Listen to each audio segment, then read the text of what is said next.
Hey, it's Marlon Herlock here again of HallelujahLifestyle.com, and today I'll be doing a new feature that is entitled Herbally Speaking.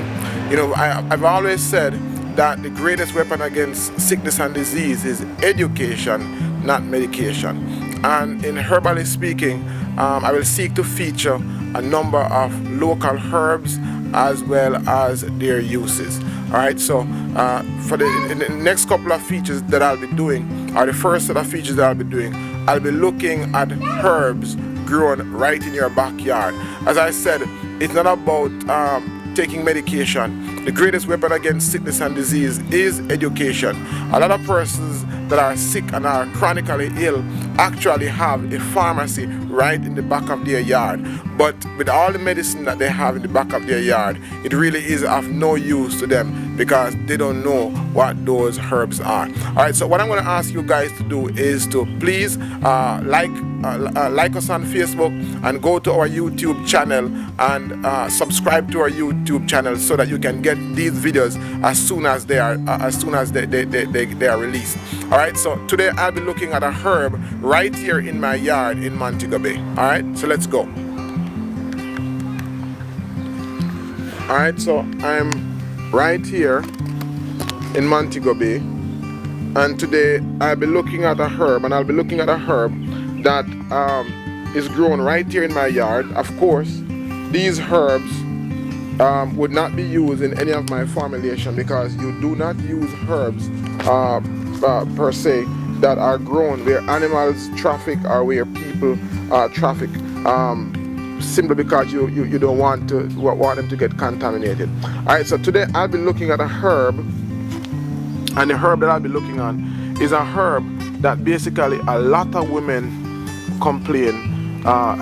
This herb basically helps women who have a problem that I see a lot. So I see a lot of women with menstrual problem or black tube problem, and this is one of the herb that is basically very good for that. Alright, so this herb is basically called dog blood. Alright, so let me just get one of them, and you may know it. You know, when we were kids, you know, we used to get this particular the fruit from this plant, and we used to crush it, and it would produce a substance that looks very much like blood, hence its name, dog blood. Alright, so dog blood, basically its scientific name is Ravina humilis, and dog blood is known traditionally, it is known throughout Jamaica, and it is used by a number of traditional herbalists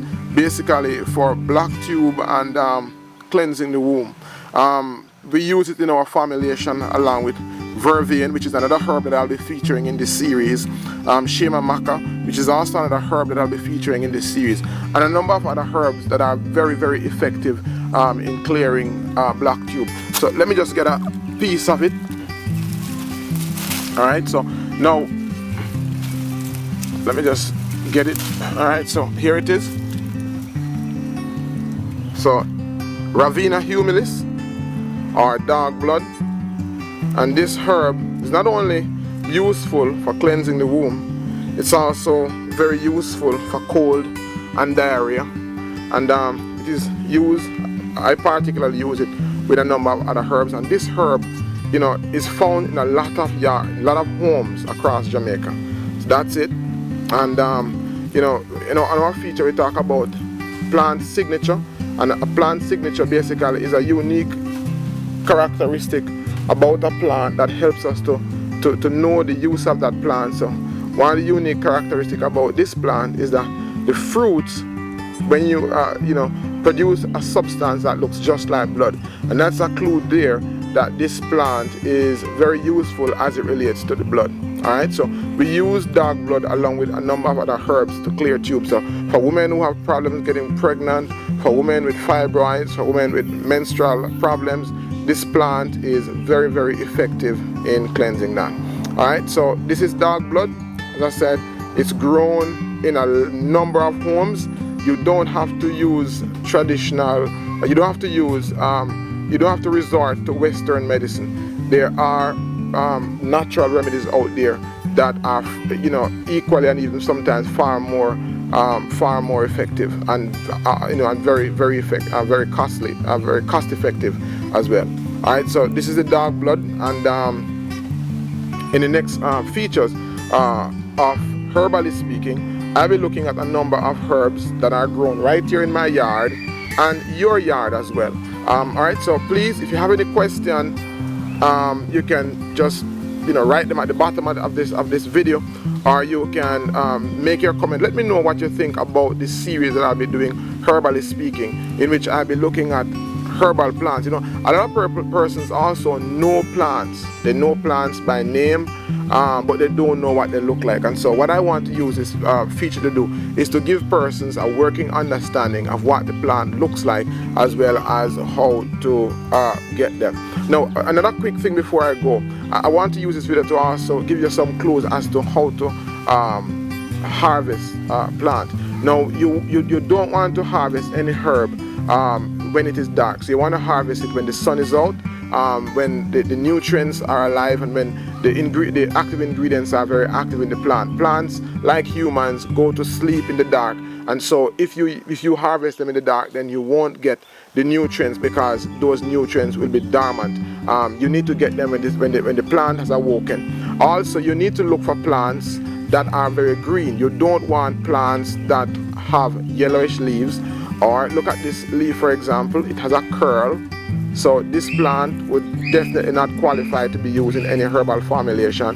The fact that it has curved leaves suggests that it has insects or disease. So you want to look for plants that are green, plants that are and the greenness also tells you a lot about the soil as well, which also speaks to the nutrients. So you don't want to pick plants that are harvest plants in the dark. You don't want to harvest plants that have you know, yellowish leaf. And some persons, when they're harvesting plants, literally speak to the plants, ask the plants permission.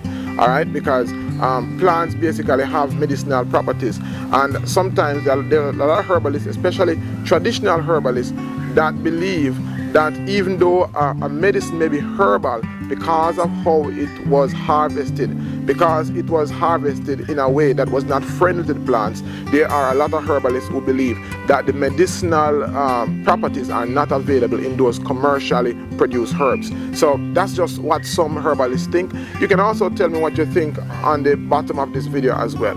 All right, so that's it for now. Marlon Herlock here of Hallelujah Lifestyle on a brand new feature that I will be putting out called Herbally Speaking, where I will be looking on herbs, herbs grown here in Jamaica, and in particular, I want to begin this series by looking at herbs grown right in your yard. All right, so thank you for watching, and remember to keep on watching HallelujahLifestyle.com.